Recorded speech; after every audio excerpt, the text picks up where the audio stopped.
Welcome back. So I was speaking just now about the creeping authoritarianism we're seeing from Biden and the Democrats. And someone who's been such a strong voice on that issue is former Hawaii Congresswoman Tulsi Gabbard, who I'm delighted to say joins us now.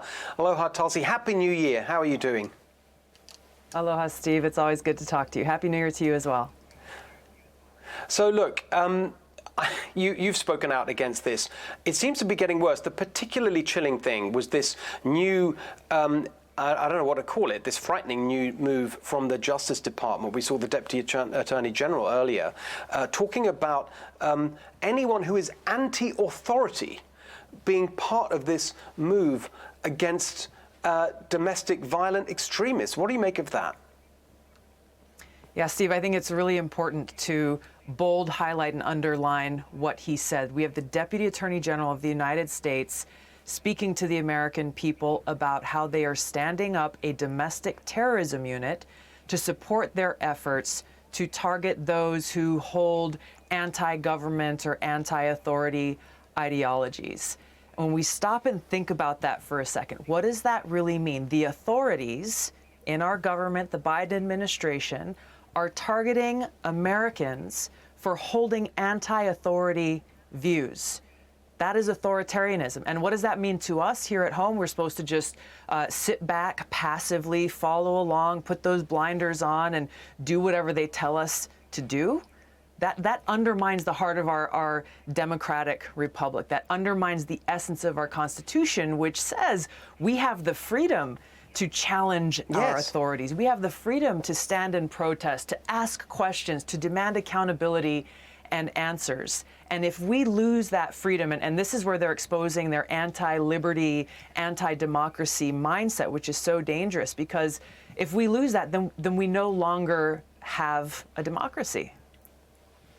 Totally. And actually, I completely agree with that. I mean, I'd sort of take it further. I think that idea of challenging authority and, if you like, challenging conventional wisdom and what the powers that be, that's so central to America's success on every level, not just as a democracy. You could even put it into the sphere of science and art and industry and common startups. You know, I don't agree with the way they're doing it. I'm going to do things differently. It's part of America.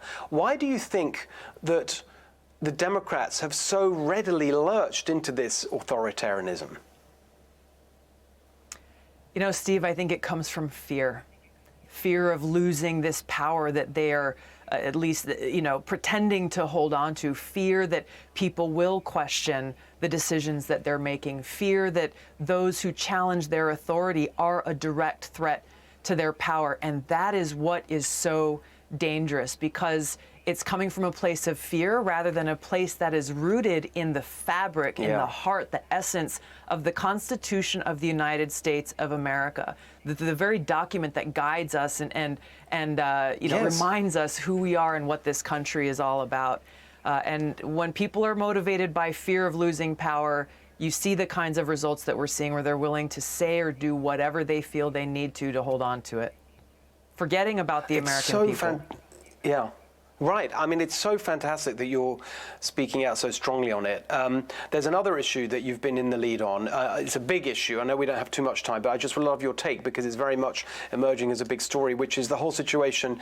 You know, it looks like we may be heading towards yet another entanglement in a foreign war with what's going on with Russia and Ukraine. Look, it's not a straightforward issue. My family's Hungarian. When the Soviets invaded Hungary and the West didn't come in to protect and fight back the Soviet forces, that caused a lot of, you know, left people with years of Soviet oppression. On the other hand, I think, would I be happy for my son to go and fight in Ukraine to protect their freedom? Frankly, no. And so the question I have for you is, how do we balance this? You know, we want to deter aggression, of course, but we don't want to get sucked into these military conflicts. You've got the intelligence services out there putting out all this information, looking like they're kind of wanting to take us into war again. What do we do? Well, I think this brings us back to the last point, is our leaders should be acting in the best interest of the American people and our country. And unfortunately, in this White House, we have warmongers and people like Jake Sullivan and Tony Blinken, who were had a very strong hand in being the architects of regime change wars in Iraq, in Libya, in Syria, and they're the ones who are influencing the decisions that are being made by this White House. They are stoking tensions. They are escalating the situation that can only lead us down a more dangerous path that directly undermines the interests of the American people in our country.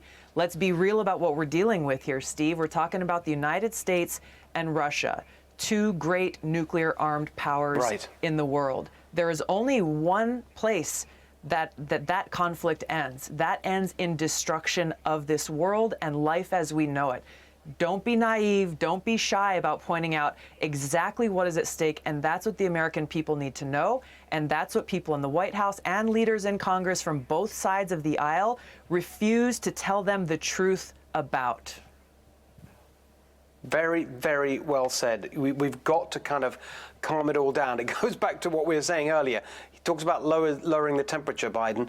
On this as well, he's raising it. Tulsi, thank you so much for being with us tonight. Really appreciate it. Hey, Sean Hannity here. Hey, click here to subscribe to Fox News YouTube page and catch our hottest interviews and most compelling analysis. You will not get it anywhere else.